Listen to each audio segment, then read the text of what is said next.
Hi, I'm Mary Johnson, and I am a real woman of Philadelphia. Cream cheese, of course. And today I am going to be making a fun, fabulous appetizer. It is my Philly Fusion wontons. So wontons, especially cream cheese filled wontons, you can find them at almost any chain Chinese restaurant these days, and I know they're really popular. So this is my take on it, and I like to throw in a little bit of Tex-Mex twist. So what I've got here to start is I have one ripe Hass avocado along with 4 ounces of Philadelphia cream cheese softened that I blended together in my food processor so it's nice and creamy. So to this I'm going to add a pinch of salt, about 2 tablespoons of minced cilantro. I've got 2 scallions, and I've got 2 cloves of garlic and 2 serrano chilies that are finely minced. And I went ahead and I left all the seeds in them because I like my food a little spicy. So if you don't like it that spicy, you can either use a jalapeno, which isn't as spicy, or remove all the seeds. I'm just going to put that in there. And then about a tablespoon of lime juice, which is about equivalent to the juice of a whole lime. Oh, I got lucky there. That one was actually a pretty good lime. And then I'm just going to give this a nice stir.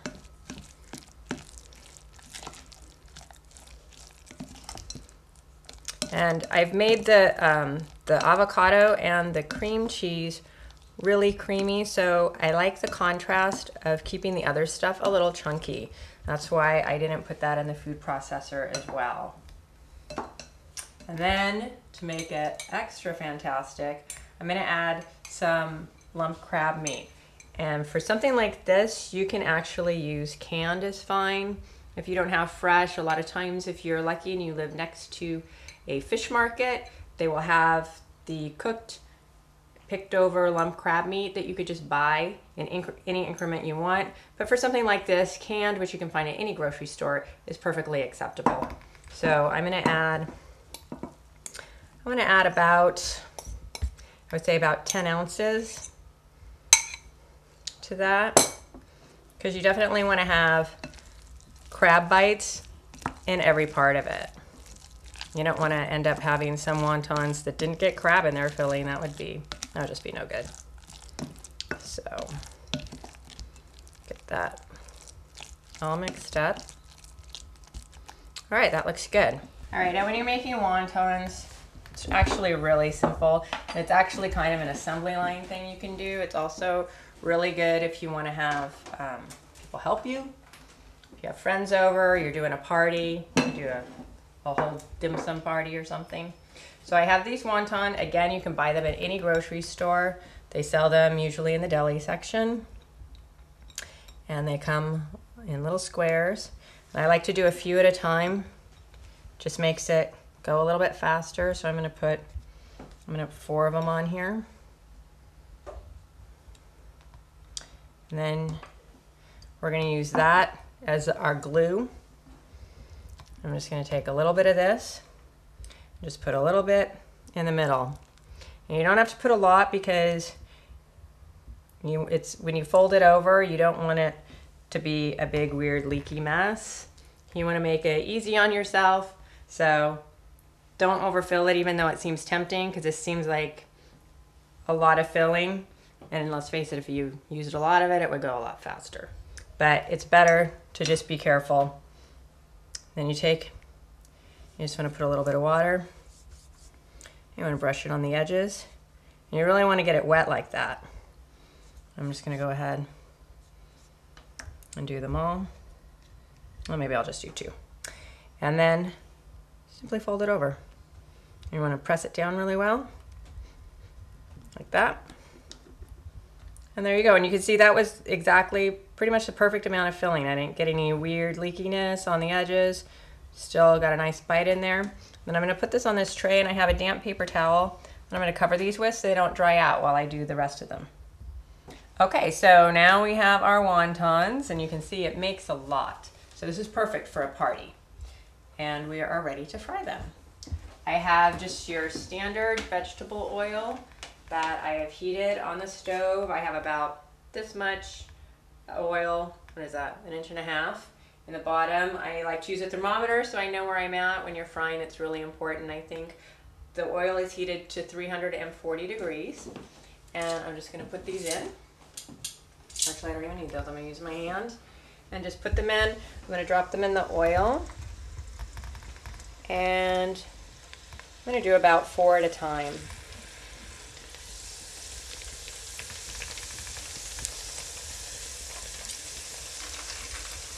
You can see they're starting to cook away really fast. They actually do not take that long.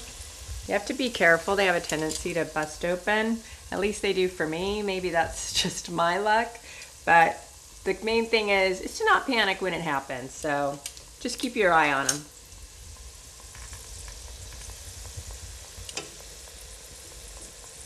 I'm going to turn the temperature up just a little bit. When you add to your hot oil, it does drop the temperature of the oil. And you want to try and maintain as much as you can an even heat. And see, they're starting to get a little bit brown on the edges. You want to just go for a nice golden brown.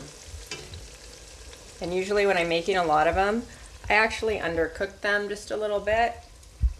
Or not maybe as dark, if that makes sense, as I want them to be, because I'm actually going to finish them in the oven. Alright, so these look good. It's been a couple of minutes. They're nice and brown, but not too brown. I'm going to just put them over here on this pan. Got some paper towels for the draining of the oil. I'm going to put them on here, and I'm going to start with my next 4. Alright, so I have taken these out of the oven. I had them while I made them all. I had the oven preheated to 350, and I just keeps them nice and warm so that when you take them out, they're all equally delicious. And I'm just going to plate them.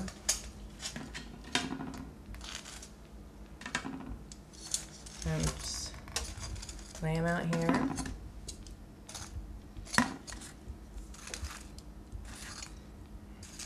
These are really good when they're straight out of the oil, straight out of the oven, but they're really hot. And then a nice garnish of, I think, some cilantro, because there is some cilantro, if you remember, inside for our Tex-Mex. And I have a dipping sauce here. You could try this with either a bottled salsa would probably be nice. What I have here is a sauce that I made that has lemon and honey and some green chilies. And that is a nice lemony contrast, kind of goes well with the Mexican guacamole flavors that we have going on here. So I hope you try this. Don't be intimidated by the frying, and I hope you enjoy it.